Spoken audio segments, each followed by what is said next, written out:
Hello, guys, welcome back to SCM Decoded. So, like I said in my previous episode, AI would eventually enter this series, not as hype, not as buzzwords, as a planning capability. And today we are here to discuss it. So, in episode 10, we connected the demand signal. We kind of proved the weather trigger manually, watched stockouts fall from 11 to 2, built the case with evidence. So today we go one layer further. We are going to discuss AI in demand planning, not the aspiration, what is genuinely working today, what the prerequisites are, and why in every implementation I've studied, the technology implementation was the easy part. The hard part was always the same: data governance, organizational trust, the willingness to act on what the model recommends. So look at the definition on screen, which is very simple. Algorithms that learn patterns from data and improve with every cycle without being explicitly reprogrammed. This is how it is defined. Simply. That sentence contains the reason most organizations have not adopted this yet. Let me explain it further. Why? See, when a statistical model gets it wrong, like if you are doing working on Excel, if there is something which goes wrong in it, you fix the formula. But when an ML model gets it wrong, you have to understand what it learned, why it learned that, and whether your data or your signal caused the error. That interpretation problem is why the 1990s generation of planning teams kept the algorithm in the spreadsheet. They needed to explain every number they put in the sheet in front of the director. But what happened is the early retail pilots of 2000s, the first organizations to run ML driven demand models at scale, discovered this immediately. The model was often better than the planner. The planner did not trust it because the planner could not explain it. That trust gap killed more early ML implementations than bad algorithms ever did. And 2010 to 2018, cloud platforms changed the access equation. ML stopped being a data science project and became a planning feature in platforms most organizations were already running. The technology barrier collapsed. What replaced it was the governance question. And last, you know, look at the last row highlighted in gold. 2018 to now, the technology is solved, the discipline has shifted completely. The organizations winning today are not the ones with the best model, they are the ones that build clean data infrastructure first and governance second. The model was the easy part for them. So 30 years and most mid-market organizations are still deciding whether to start or not. That is not a technology problem, that is a decision problem. So let us now go through a few questions. The question to ask about any AI capability in demand planning is not whether the technology exists. It does, it definitely does. The question is whether the prerequisite exists in your organization to deploy it successfully. The same technology on a broken foundation produces zero improvement, and the organization concludes the technology failed. That's an incorrect approach towards technology implementation. See, automated signal processing is live in leading consumer goods organizations today. ML is ingesting point of sales live data, weather, social signals, economic indicators simultaneously, producing a real time adjustment without waiting for the planning cycle. The failures I have seen were not algorithmic. The data feeds were inconsistent. So, what happened was garbage went in confidently, and a confident wrong answer came out. Now, exception based management is the most accessible entry point in this matter, and it matters a lot. You do not need a full ML platform to start. Rules based exception flagging gets 80% of the value. The ML layer comes after when you have enough validated exceptions to train on. Start simple, earn the right to complexity. And autonomous replenishment, AI generating and executing orders without human sign off, is live in advanced FMCG operations today. But look at what preceded it every time. 18 months of governance framework. Who approves, what triggers override, what the accountability structure is when the model is wrong. The technology was fast, the governance was the work. And signal integration, connecting external data to the planning system is increasingly affordable. But look at the prerequisite box. It should be reliable, consistent format before the model sees it. The integration is 90% of the effort. The model is only 10%.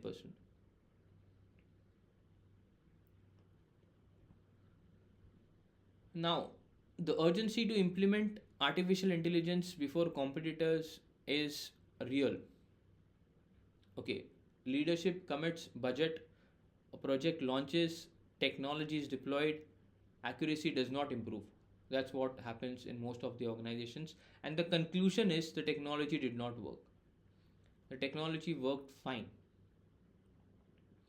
Three things collapse these implementations: dirty data, the model trains on corrupted or inconsistent historical patterns and learns relationships that do not exist.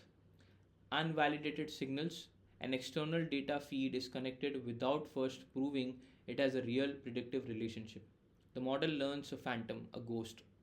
And the one nobody talks about, the organization does not trust the output. See, the planning team overrides the model whenever it produces something counterintuitive, which it will, because that override pattern produces zero improvement regardless of how good the algorithm is. So, here the reality is straightforward. Winners spent 18 to 24 months building data infrastructure before training a single model. ML was the last step, not the first. They did the unglamorous foundational work first. And when they deployed AI on the foundation, the improvement was immediate, measurable, and sustained.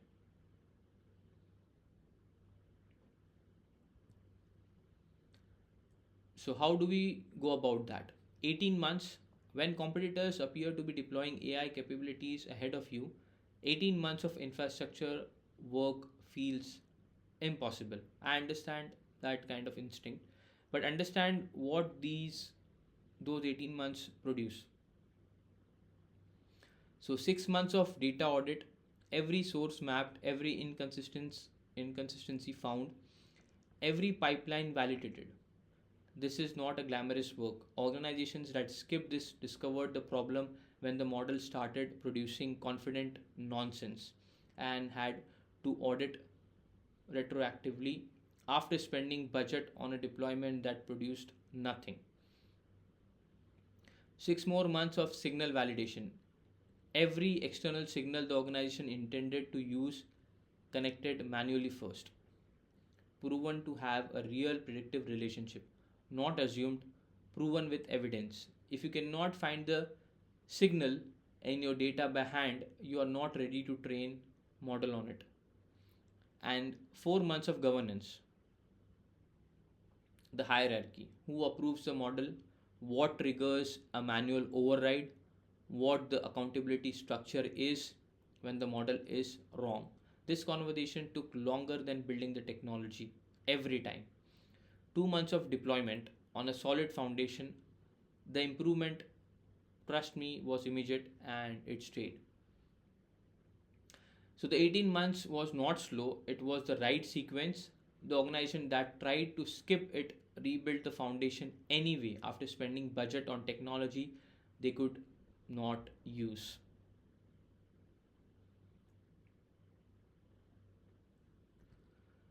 So now these three industries are not in the textbook examples of AI in demand planning. That is exactly why they are here. Diamonds. A global diamond producer does not wait for jewelry orders to understand demand.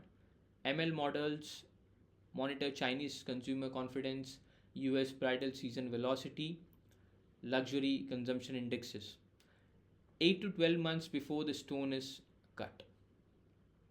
By the time a retail order arrives, the production schedule was already set against a demand signal that fired a year earlier. The AI is reading the economy, not the order book, not your purchase orders. Sensing begins before the mine opens. Now, the second industry we are going to talk about is satellite internet. A new market broadband operator has no historical demand data. There are no customers yet, no sales history, nothing to train a model on. So the model trains on proxy signals instead, like smartphone penetration rates, regional GDP trajectory, infrastructure investment announcements. ML forecasts subscriber demand before a single customer exists in the geography. When history does not exist, the discipline finds the signal in adjacent data. Proxy sensing is the only planning tool available. The third example is very interesting: luxury watches. A Swiss manufacturer uses machine learning to watch the resale market, auction activity, collector conversations, and premiums on specific watch references. When a particular model starts gaining value in the secondary market, primary demand typically follows 6 to 9 months later. The resale market becomes an early signal, and ML spots the shift before the market catches up. The signal type changes completely by industry. Okay, the discipline is identical over here. The signal exists everywhere. Most companies are failing to read it.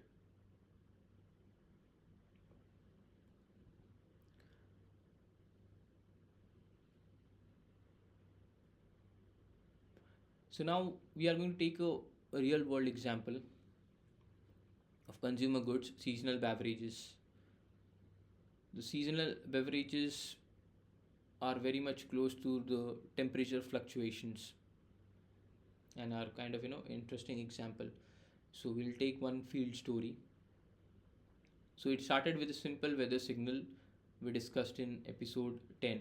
In one afternoon, the team connected a rules based weather trigger. Almost immediately, stockouts dropped from 11 to 2. But they did not jump to machine learning. For 4 weeks, they validated the results, they documented everything. The proof was on paper.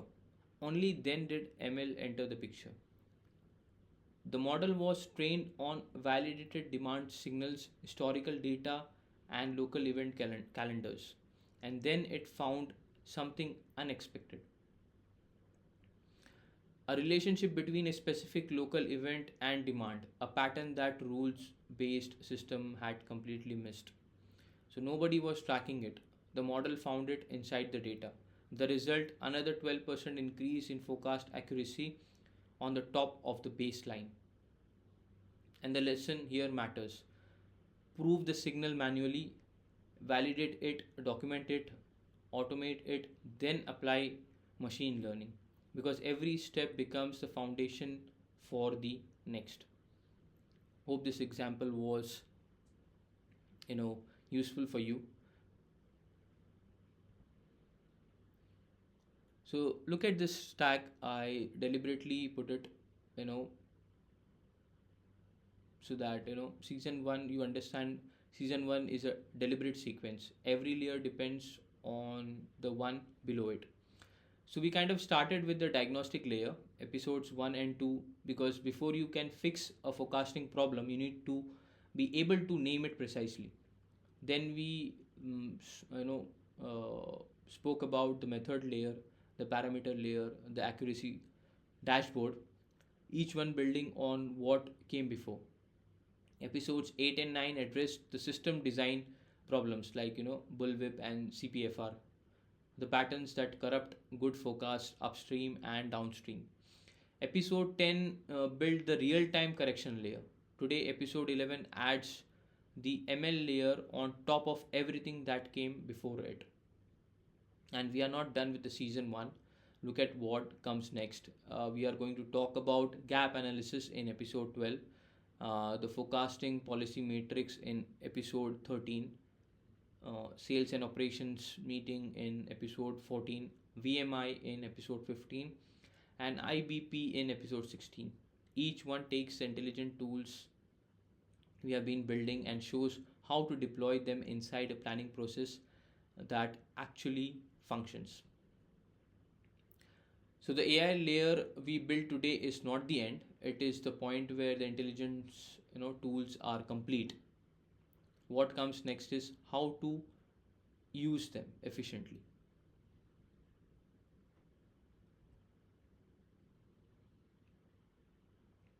So three things from today. AI in demand planning is real.